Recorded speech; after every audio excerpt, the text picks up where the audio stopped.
Welcome back, everyone, to Ludus Infinium. Today we are doing Horus Rising Part 17. And we're going to start off with a flashback. Yes, I know, I hear you screeching. But Ludus, you just told us the Blood Angels have arrived. In Sanguinius, their Primarch. Isn't that more important? Too bad. But no, this is seriously how it's written. I do apologize. It is kind of a big middle finger to the reader. So, we start with Loken talking with Mercedes Allerton of the Triumph of Olenor, which I have a feeling will be its own lore video eventually. So I won't really go into too much detail, but essentially, it's where the Emperor and Horus and some of the other legions and Primarchs, I'll get into that in a minute, overthrew an Orc war boss on the planet of Olenor, and basically crumbled the Orc kingdom, and it is also the place where the Emperor made Horus War Master. So, at the Triumph, Loken tells Allerton there were 14 legions present, along with 9 Primarchs. Horus, Dorn, Angron, Fulgrim, Lorgar, Mortarion, Sanguinius, Magnus the Red, and Jagatai Khan. And he goes through a little bit, like a serious, inconsequential amount of what happened at Olenor. I think it's mostly done without the reader's view. And then they jump to Sanguinius on murder. And he requests to see the remnants of the Blood Angel armor from Torgaddon. So Torgaddon presents to him Saul Tarvitz and Lucius, and they provide the Blood Angel armor they found. Now, this also shows, the end of this scene shows a true closeness between Sanguinius and Horus. Supposedly, this is the Primarch who is closest to Horus, and the only one who can come closest is Fulgrim. But even then, Horus and Sanguinius are the two closest of the brothers. Maybe not including Fulgrim and Ferrus Manus, but honestly, I'd even say like that's not even true. Actually, now that I think about that sentence, that's not even true. But so Torgaddon cleared more area of murder of the shield storm producing trees so that Horus and Sanguinius could land and bring murder to murder. And this lasted for 6 months.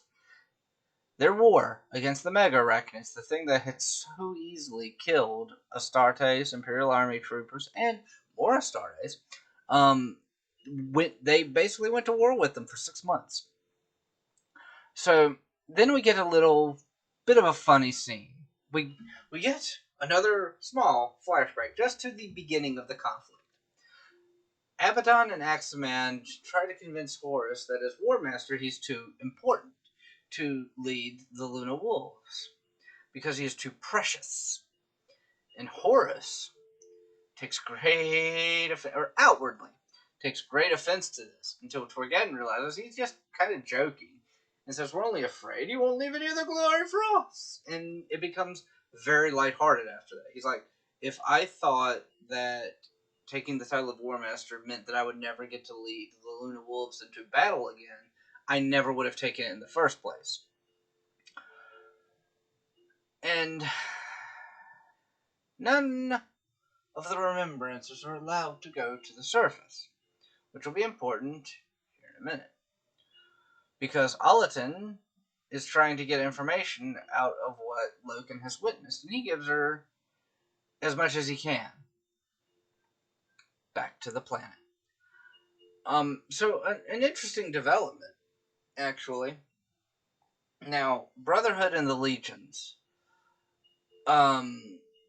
You were more loyal to your legion before any others.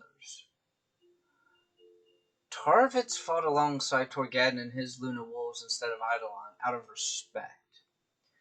And Eidolon was originally kind of pissed about this until he saw that this was actually boosting relations between the Luna Wolves and the Emperor's children, because he knew that everyone fucking blamed him.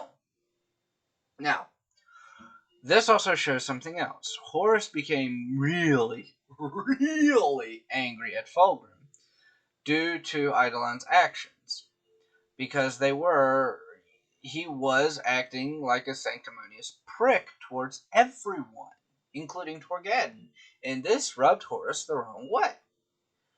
And Sanguinius calmed him down. He's like, you don't need the rift, you don't need the trouble.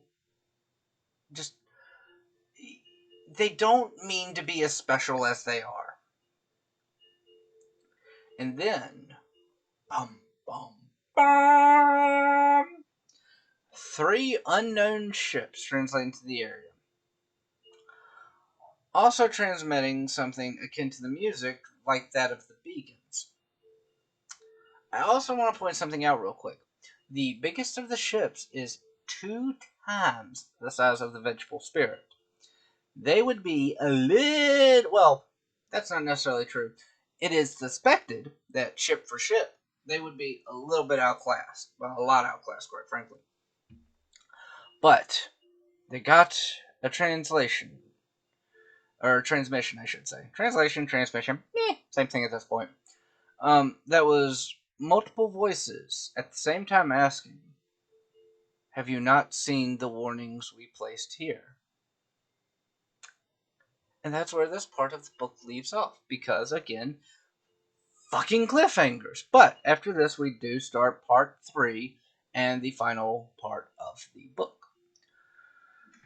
However, that being said, I would like to say thank you to everyone that does support the channel, Patreons, people who work behind the scenes, because there are quite a few of them.